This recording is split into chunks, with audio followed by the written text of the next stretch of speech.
ओम शांति। आपका प्रश्न है, मुझे योग में नींद आती है और झुटके भी खाती हूँ। मुंह धोने के बाद भी झुटके खाती हूँ। 3:15 बजे उठ जाती हूँ, स्नान करती हूँ, थोड़ा एक्सरसाइज भी करती हूँ, तब तक नींद नहीं आती। जब मैं बैठती हूँ योग में, ठीक 15 मिनट के बाद नींद आना शुरू हो जाती है। मैं ज़्यादा देर बैठ के कोशिश करती हूँ पर झुटके खाता हूँ। क्या करूँ योग में नींद के लिए? उत्तर है, पहले तो मैं ये कहूँगी कि निंद्राजीत बनने के लिए जो मैंने विधि बताई है, जिससे हम खुद निंद्राजीत बने। हम बहुत ज़्यादा नींद करते थे, तो ये हमारा बायोलॉजिकल क्लॉक सेट ही नहीं होता था। मुझे तो मुरली में भी नींद आती थी, तो उसकी मैंने विधि बताई है, वो अच्छी रीति समझकर फॉलो करो। दूसरा, देखो, सिर्फ आप सुबह में स्वमान लेते हैं तो स्वमान से भी, अकेले स्वमान से भी हमारा मन बुद्धि एकाग्र नहीं होता, बोर हो जाता। उसको भी चेंज चाहिए। जब तक वो रिसेट ना हो जाए, माना ब्रेन रिसेट ना होवे, तब तक उसको हर बार कोई ना कोई अच्छी चीज चाहिए सोचने की। तो पहले तो आपको दिनचर्या मनचर्या सेट करना है। अच्छी अवस्था बनाने की जो मैंने विधि बताई है वो अपनाओ। और इसमें जब आपके अंदर पॉजिटिविटी बढ़ेगी, नेचुरली आपकी biological clock sleep cycles reset हो जाएगी, तो नींद भी सेट हो जाती है, फिर नींद कभी नहीं आएगी। इसीलिए आपको ये विधि फॉलो करना है, साइंस है ये। तो वो जो भी मैंने विधि बताई है वो आप अच्छी रीति सुनो। रोज ग्रुप में भी आती है और यूट्यूब पर भी रखी है हमारी चैनल पर। तो वो समझकर उस विधि से करेंगे तो ऑटोमेटिक आपकी सारी सिस्टम रिसेट हो जाएगी। दूसरा यह है कि पहले एक्सरसाइज नहीं करना है। देखो, आप 3:15 को उठ जाते हो, तो वो समय क्यों ना योग करें? क्योंकि एक्सरसाइज करते हैं तो शायद आप ना स्वमान चलाते होंगे ना योग करते होंगे। आपको ऐसी अवस्था बनानी है जिससे एक्सरसाइज करते समय भी योग करें, माना अच्छे विचार कमेंट्री चलाए, तब बहुत फायदा होता है। बाकी एक्सरसाइज से शरीर को होगा, लेकिन सूक्ष्म शरीर और स्थूल कारण शरीर नहीं चेंज होगा। तो इसीलिए आपको जब एक्सरसाइज करते होंगे तो और ही विचार चलते होंगे। फिर योग में आपकी खुद की कमेंट्री नहीं चलेगी तो नींद आएगी। बहुत सारे ऐसे कारण होते हैं, तो आपको चेक करना है। तो हमने जो दिनचर्या मनचर्या सेट करने की विधि बताई है वो फॉलो करो। आप खुद उस अनुसार कमेंट्री बना भी सकते हैं और उपयोग कर भी सकते हैं। जब आप खुद कमेंट्री चलाएंगे तब ही फायदा होगा। ये तो सब एग्जाम्पल के रूप में मैंने रखा है। तो सुबह में उठ के क्या करना है, 5 मिनट की कमेंट्री, फिर कैसे फ्रेश होना है, फिर कैसे ये करना, सब मैंने बताया है। और निंद्राजीत बनने के में भी बताया है कि मुंह धोकर भी फिर बैठ नहीं जाओ ना, चलते चलते योग करो, कुछ पढ़ो, चलते फिरते एक्टिव करो मन बुद्धि को, और फिर बैठो और अलर्ट होना है। ये विधि मैंने बताई है। तो ये सब करेंगे तो आपको ना झुटका आएगा। हाँ, शुरुआत में तो सब कुछ होगा, लेकिन अगर आप 21 दिन अटेंशन रखेंगे तो धीरे धीरे आपका मन सेट हो जाएगा।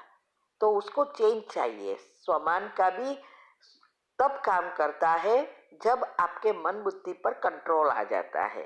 तो आपको खुद को चेक करना है और विधि फॉलो करना है अवस्था बनाने की। ओम शांति। ओम ओम शांति। आपका प्रश्न है, आत्मा में 84 जन्मों का पाठ भरा हुआ है। जो जो हमने किया है 84 जन्मों में, तो क्या जो हमने ना कभी देखा ना कभी कहीं भी पढ़ा हो, तो वो सब भी हमारे अंदर है, या फिर जो हमने कर्म किया हुआ है वो ही हमारे अंदर है? उत्तर है, देखो, आत्मा जो कुछ देखती है, सुनती है, खाती है, टच करती है, वो सब उस अनुसार उसके अंदर विचारों की उत्पत्ति होती है। और वो विचारों की उत्पत्ति हमारी भावना, माना विचारों की उत्पत्ति से जो भावनाएं उत्पन्न होती है, उस अनुसार वो हमारे आत्मा में छपता जाता है, उसकी लकीर बनती है। फिर जितनी हमारी गहराई से भावना उत्पन्न होती है, वो जल्दी रिएक्ट करता है, प्रैक्टिकल कर्म में आता है। लेकिन जो सिर्फ विचार चला, जैसे हमने देखा लेकिन देखा ऐसा लगता नहीं, हमें याद भी नहीं रहता, उसकी लकीर बहुत कम होती है। तो कोई भी चीज आप कितनी बार कैसे सोचते हैं, उस अनुसार कर्म बनते हैं, लेकिन छपा तो सब कुछ है। कोई चीज ऐसी नहीं है जो स्थूल चीज जो भी हमने विचार किया है या सूक्ष्म में, वो सब छपता है। इसीलिए जब हमारी अवस्था पॉजिटिव बनती जाती है, तो ऐसी लकीरें जो सिर्फ देखी ही नहीं है लेकिन हमारे अंदर गई है, क्योंकि आंख बंद करके तो कोई नहीं चलते ना, या कान तो बंद नहीं कर सकते ना, तो सुना तो अंदर तो गया होगा ना, लेकिन बहुत लाइट है। तो वो जो कर्म है, वो लकीरें, हमारी पॉजिटिविटी जितनी जितनी बढ़ती जाती है उतनी वो लकीरें भी खत्म होती जाती है। लेकिन जो हमने प्रैक्टिकल किया है, वो लकीरों को खत्म करने में समय लगता है।